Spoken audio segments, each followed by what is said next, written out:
Futures Radio Show, sponsored by CME Group, the world's leading and most diverse futures and options exchange. CME Group's markets help individuals and businesses around the world effectively manage risk.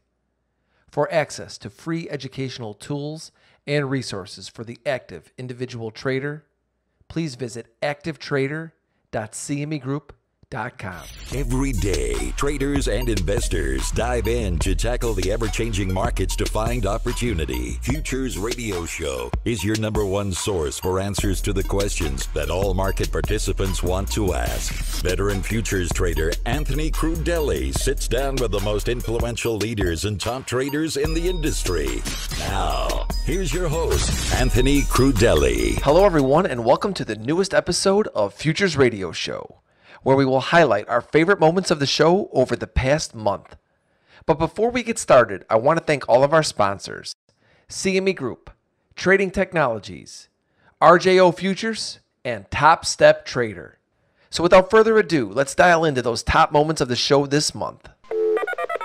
You said you're going to be blending the space between the decentralized and centralized world. Dumb that down for us. Explain to us how that exactly is going to work. Yeah, so obviously, we spend many years with the construct of centralization, right? Trust in a third party. And then cryptocurrencies, digital assets really came to the fore after the financial crisis, where this concept of knowing exactly, should you put all your trust into a third party? And that's really what was one of the drivers and success. So what I mean by this blended world is taking the best of a decentralized system and a centralized system. So a completely decentralized settlement system, in my view, doesn't make sense for high-frequency central limit order book trading, where me and you could potentially trade thousands of times in a day, maybe even thousands of times in a minute.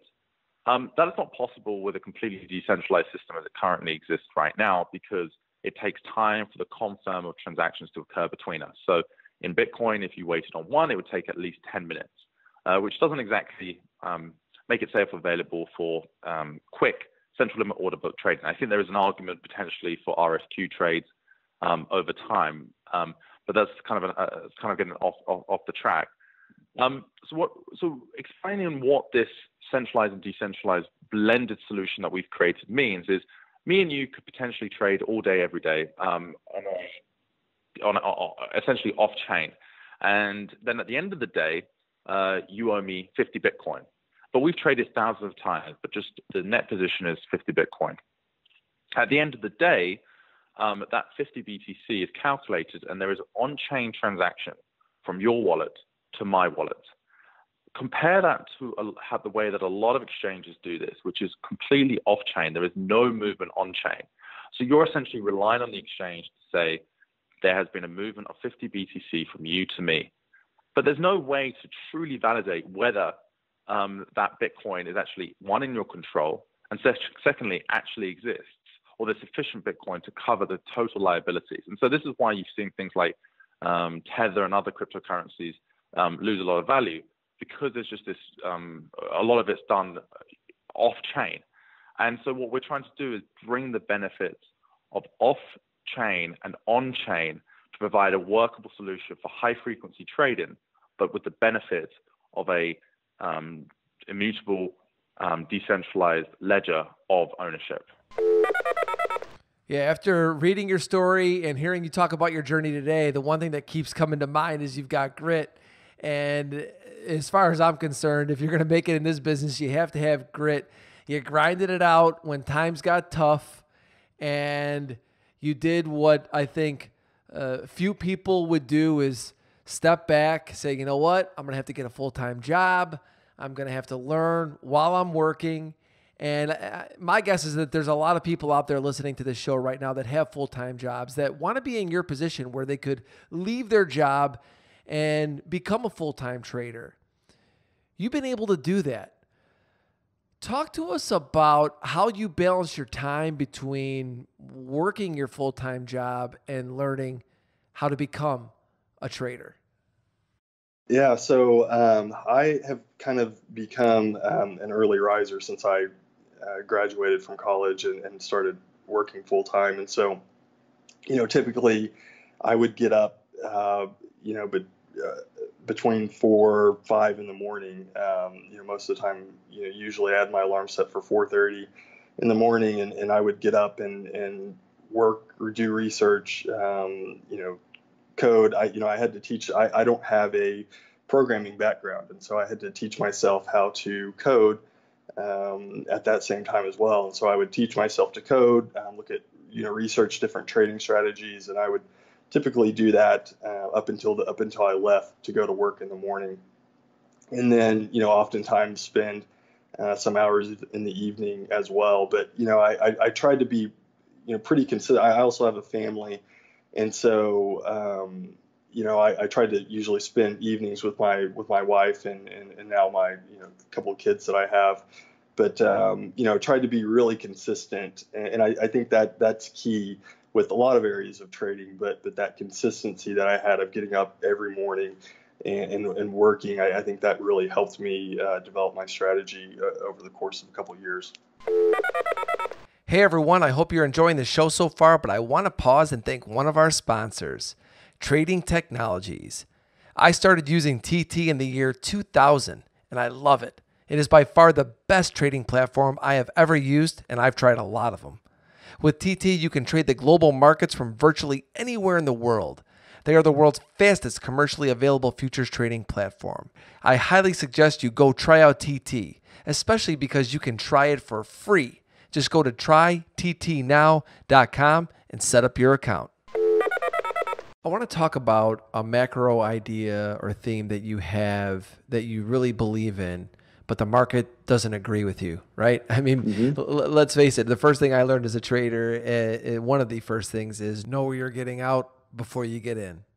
What if all of the evidence and everything you have is supporting this theme and you're giving this to your clients and saying, you know what? We really do believe this, and the market is just not working in that direction. At what point do you just say, you know what? This just is wrong. It's not working. Yeah, totally. So again, Keith has built, from his days on the buy side as a portfolio manager, built a quantitative sort of risk management process, that sort of tries to analyze markets across 3 distinct durations to identify, whether or not momentum is trending bearishly or bullishly across those durations as defined by him. It's a composite model that uses the relationship between price, volume, and volatility to sort of determine those levels. It's not necessarily a simple moving average or even an exponential moving average, because obviously, we don't think, or at least our back test suggests there's not enough edge in there for them to be repeatable tools. So on his factors, to the extent that the asset market does not confirm the forecast, we're a very big price rules guy. You got our team is a bunch of knucklehead jocks. We definitely don't think we're smarter than the market. And so we definitely tend to obey asset markets. For example, we obviously have a negative outlook for U.S. economic growth and particularly earnings growth over the next few quarters. We definitely think the U.S. is likely to head into a multi-quarter earnings recession. And you're starting to hear more signs of that call coming out of the traditional sell side, but certainly we were early in making that call and certainly have some of the most sort of negative forecasts with respect to that. But obviously, at 2730 on the S&P, that's not necessarily being priced in, the earnings recession, because typically you tend to see, much more sharp declines off cycle peaks into and through those. And so today, the market's not necessarily saying we're going into an earnings recession, but, we wouldn't necessarily give up that fundamental view unless the market violated Keith's trend line, its intermediate-term trend line to the upside. I believe as of yesterday, that line was 27.45. So if we saw a sustained close above 27.45 and really with some accelerating volume and starting to make a series of higher lows above that, and who knows how long that could take, maybe a couple of weeks after the initial violation. But, that's when we throw in the towel and say we're stopping ourselves out, because clearly this forecast is either already priced in or was already priced in late December, or it's just wrong. And the forecast is likely to be wrong. You'd be hard pressed to find any strategist or economist that doesn't have forecast error. And we're well aware of ours and well aware of where we could be wrong. We just don't think we're wrong yet with respect to that particular view, because again, the market is still bearish trend. Before we get into rapid fire, I wanted to know if you could just quickly go over some of the key risks and areas traders should be watching for in wheat, corn, and we'll say beans.